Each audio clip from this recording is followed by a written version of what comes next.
Aujourd'hui, je vois les gens parler de la 4e République, mais l'initiateur de la 4e République, on a fait plusieurs émissions sur ça. Parce que j'estime que le régime qui nous convient maintenant, c'est un régime présidentiel. Il y a deux questions. Il y a la révision et le changement. En tant que juriste, la question du changement de la Constitution n'est pas un débat juridique. C'est un débat politique. C'est un débat anthropologique. C'est un débat de société. Parce que lorsque vous parlez du changement de la Constitution, vous n'utilisez pas les outils de la Constitution. Vous remettez en question. Donc, ça veut dire que vous ne rentrez pas dedans. J'entends les débats comme quoi la Constitution ne prévoit pas son changement, mais aucune Constitution ne peut prévoir son changement. La Constitution prévoit son évolution, c'est-à-dire sa modification, sa révision, ainsi de suite. Pas son mécanisme d'autodestruction. C'est pas possible. Quand on veut changer la Constitution, c'est comme un architecte qui veut construire une nouvelle maison. Il n'a pas besoin d'entrer par la porte ou par la fenêtre. Il casse tout et recommence à zéro. Mais quand on veut modifier la Constitution, c'est cet architecte-là qui va devoir faire attention aux piliers. Et quand on veut modifier la Constitution, nous avons le premier pilier, c'est l'article 220. Nous le regardons. Mais l'article 218 et 219 nous disent déjà comment ça va se passer. Qui sont les initiateurs de la question, qui ont le droit de citer, quelles sont les matières qu'on ne touche pas, et ainsi de suite. Donc, je ne vois pas pourquoi ça serait difficile. Alors, si nous parlons de la révision constitutionnelle, toutes les constitutions du monde sont révisables. La question de l'opportunité, le juge de l'opportunité, c'est le président de la République, c'est les fractions qui sont reprises par la Constitution. 100 000 personnes, quelques membres du bureau quelques membres de députés et sénateurs, le gouvernement, ainsi de suite. Ce sont les éléments constitutionnels. Et là, c'est pour la révision. Vous comprenez? Et même alors, quand on finit cette démarche-là, on revient auprès du souverain primaire, le dieu de la démocratie. On revient à lui pour lui poser la question. Mais quand on parle du changement de la Constitution, ne vous tuez pas à ouvrir la Constitution. Fermez-la. Regardez une autre direction maintenant. Pourquoi on veut changer la Constitution? Les raisons peuvent être diverses. Il y en a qui disent, nous voulons changer la Constitution parce que le système politique, le régime politique n'est pas adapté, il faut aller à un régime présidentiel contrôlé, d'autres disent contrasté, et d'autres disent non parce que nous avons un problème constitutionnel depuis très longtemps. Et donc on a des problèmes comme ça que l'on peut devoir régler. Mais pourquoi on ne va pas débattre de la question?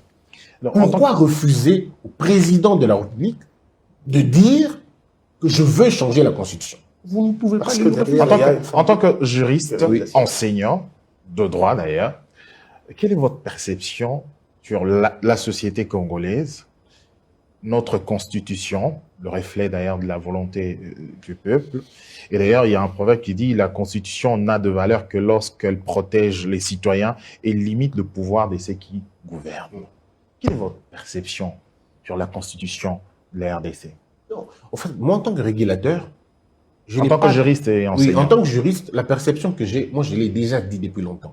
Mais maintenant, je risque de me mettre dans une position de ceux qui sont pour et de ceux qui sont contre. Mais ma position est claire sur la question. Scientifique, rationnelle. Depuis 2019, Hervé Thomas était mon collaborateur journaliste, je le disais depuis très longtemps qu'il fallait qu'on change de constitution. Je disais déjà depuis très longtemps qu'il fallait qu'on change de constitution, que la modification, ce n'était pas adaptable. Il fallait qu'on change de constitution. Parce que le problème qu'on a est un problème d'anomie, en fait. Il faut la réforme de l'État. Et ma thèse, à moi, porte sur le nouvel État, c'est-à-dire sur la 4e République. Et j'en ai parlé. Aujourd'hui, je vois les gens parler de la 4e République, mais l'initiateur de la 4e République, on a fait plusieurs émissions sur ça. Parce que j'estime que le régime qui nous convient maintenant, c'est un régime présidentiel protégé. Protégé pourquoi? Parce qu'il faut donner au pouvoir judiciaire beaucoup plus de liberté. Et que les juges constitutionnels, disons les juges du pouvoir judiciaire, doivent prêter un serment qu'on appelle un serment d'ingratitude. C'est un mécanisme de protection pour qu'on ne dise pas on va tomber dans la dictature. On ne peut pas tomber dans la dictature lorsque vous avez une machine judiciaire puissante et indépendante. Mais on peut tomber dans une république de juges. Oui, c'est une forme de dictature. Alors, maintenant, le problème, c'est justement ça, la séparation du pouvoir. Cher Gardi, nous avons la Constitution, pour qu'on parle du constitutionnalisme comme il faut, il y a trois fondamentaux. Les trois piliers sur lesquels se fonde une constitution sont, premièrement, la limitation du pouvoir des gouvernants. Il faut que ça soit clair. Deux, la séparation nette de pouvoir. Et 3, la protection et la promotion de droits fondamentaux.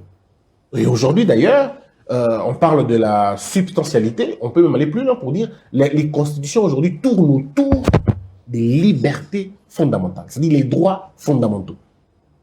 Alors, maintenant, chez nous, vous n'avez qu'à vous interroger pour voir. Et est-ce que moi, je fais un procès contre la constitution actuelle? Non. Ce que moi, je pense, parce que vous me posez la question, en tant que juriste, je pense qu'il faut changer des constitutions. Je l'ai dit et je l'aurais dit encore. Je ne me suis pas déduit parce que je le disais depuis longtemps. Depuis 2019, j'en parlais. Il fallait qu'on change de constitution pour qu'on passe à une nouvelle république et qu'on ait un régime présidentiel qu'on pourra protéger, qu'on pourra encadrer. Et les intellectuels sont là uniquement pour ça. Monsieur, Et maintenant, la révision constitutionnelle, ceux qui veulent la révision constitutionnelle donneront leur point de vue. Qu'est-ce que vous voulez qu'on change, ainsi de suite. Mais en disant ça, je ne dis pas que c'est à cause de la Constitution que nous n'avons pas de route, qu'on n'arrive pas à évoluer. C'est pas pour ça que je dis ça. Le changement, pour moi, il est Ça, c'est le structurel. raccourci trouvé par ceux qui sont contre. Oui, parce que généralement, pour eux, ils pensent que quand on parle de la Constitution, c'est une excuse à la mauvaise gouvernance. Non.